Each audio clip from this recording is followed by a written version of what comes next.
Hello everyone, welcome all of you Deepak online classes. अपनी इस नई वीडियो में हम बात करेंगे पीओटी के 20 क्वेश्चन की, जो कि बहुत इम्पोर्टेंट है। ये एग्ज़ाम में आए हुए सभी क्वेश्चन हैं जो कि पीओटी से रिलेटेड है। पीओटी सब्जेक्ट है जो कि सीआईटीज़ में सीटीआई में बच्चों को पढ़ाया जाता है। ठीक है, तो सभी सीटीआई के लिए सीटीआई वाले जितने भी स्टूडेंट्स हैं, जितने भी ट्रेनिंग हैं, सभी के लिए इम्पोर्टेंट है। तो आप ध्यान लगा के इसे ज़रूर पढ़ें और अपनी नोटबुक में नोट करें। तो पहले जानते हैं सीआईटीएस का पूरा नाम क्या है। तो सीआईटीएस का पूरा नाम crafts instructors training scheme, crafts instructors training scheme, ये सीआईटीएस का पूरा नाम है। सेकंड क्वेश्चन है DG&T यानी DG एंड DGT किस मंत्रालय के अंतर्गत आते हैं। ये श्रम मंत्रालय के अंतर्गत आते हैं। ये वन लाइनर क्वेश्चन है, सभी 20 क्वेश्चन आपको इसमें देखने को मिलेंगे। नेक्स्ट है किसी संस्थान की गतिशीलता बनाए रखने के प्रेरक संदेश को कहते हैं। इसे मिशन कहते हैं।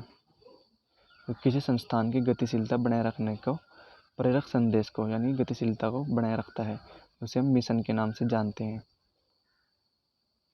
पीओटी को कहा जाता है teaching technique, method of instruction, training methodology, all these. तो ये सभी कहे जाते हैं पीओटी को। टीटी इसे शॉर्ट फॉर्म में टीटी बोलते हैं। MOI method of instruction, TM training methodology, ये सब देखने को मिलती है।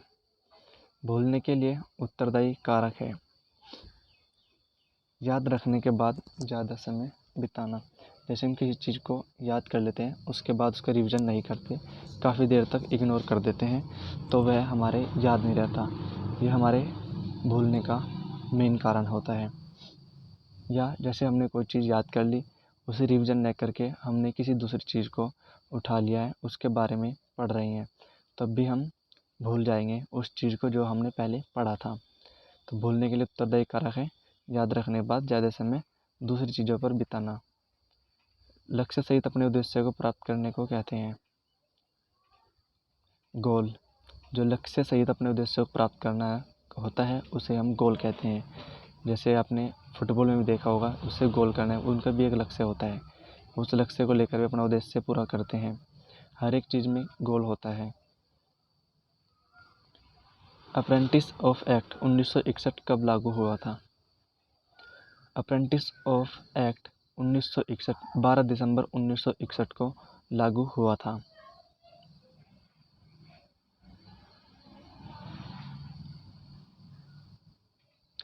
साइकोलॉजी कितने प्रकार की होती है।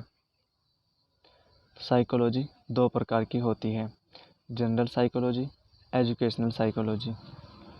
इनके बारे में मैं आपको ही नेक्स्ट वीडियो में डिस्कस करूँगा। इनके जो मतलब है जनरल साइकोलॉजी में क्या होता है, एजुकेशनल साइकोलॉजी में क्या होता है, इनकी नई वीडियो में लेकर जल्द ही आऊँगा।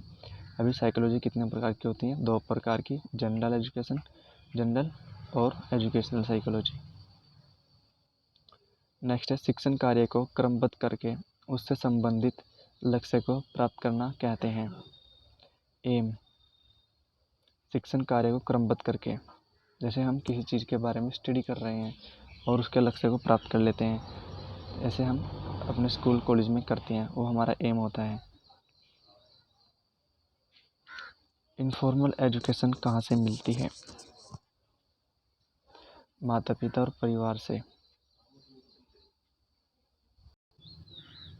इनफॉर्मल एजुकेशन माता पिता और परिवार वालों से मिलती है।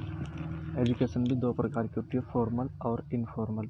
इसके बारे में भी हम नेक्स्ट वीडियो में बात करेंगे। शिक्षा का अर्थ है, शिक्षा का अर्थ होता है समझना, सीखना और समझाना, यही शिक्षा का अर्थ होता है। It is branch of science deal with teaching and learning. यहाँ पे डैल नहीं डील आएगा, इसको आप सही कर लेना। जहाँ भी आप अगर अपनी नोटबुक में नोट कर रहे हो तो आपको ये नोट करनी होगी। It is branch of science deal with teaching and learning, इसे हम पेडागोजी कहते हैं। नेक्स्ट है, 1 घंटे में व्यक्ति कितने % भूल जाता है? तो 1 घंटे में व्यक्ति 46% भूल जाता है।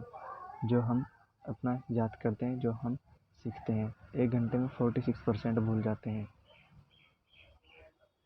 पावलोव ने किसका उदाहरण देकर कंडीशन रिस्पॉन्स थ्योरी को समझाया था? कुत्ता, घंटी और खाना। कार्य करने की इच्छा को क्या कहा जाता है? कार्य करने की इच्छा को एटीट्यूड कहा जाता है। नेक्स्ट है, अनुदेशन का अर्थ है। अनुदेशन का अर्थ होता है सूचना देना। ये बहुत इंपॉर्टेंट क्वेश्चन है, सभी एग्जाम में आए हुए क्वेश्चन है। अनुदेशन का अर्थ सूचना देना।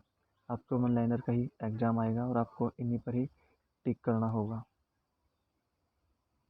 Full form of CTI craftsman training institute और CITS की क्राफ्ट इंस्ट्रक्टर।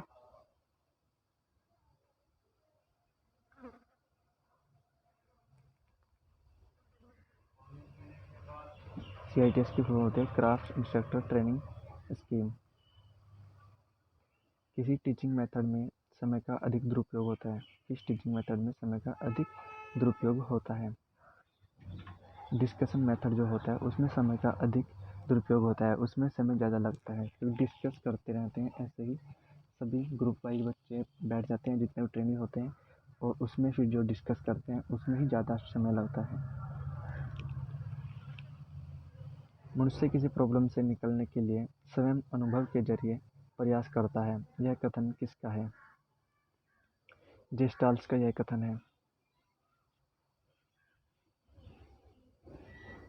थैंक्स फ्रेंड, इसमें 20 क्वेश्चन हो चुके हैं। अगर आपने इस वीडियो को पूरा देखा है तो लाइक, कमेंट और शेयर करना ना भूलें। अगर ये आपको वीडियो अच्छी लगे तो अपने सभी दोस्तों को भी ज़रूर शेयर करें। आगे ही ऐसे ही मैं और POT क्लास लेकर आता रहूँगा। Thanks everyone.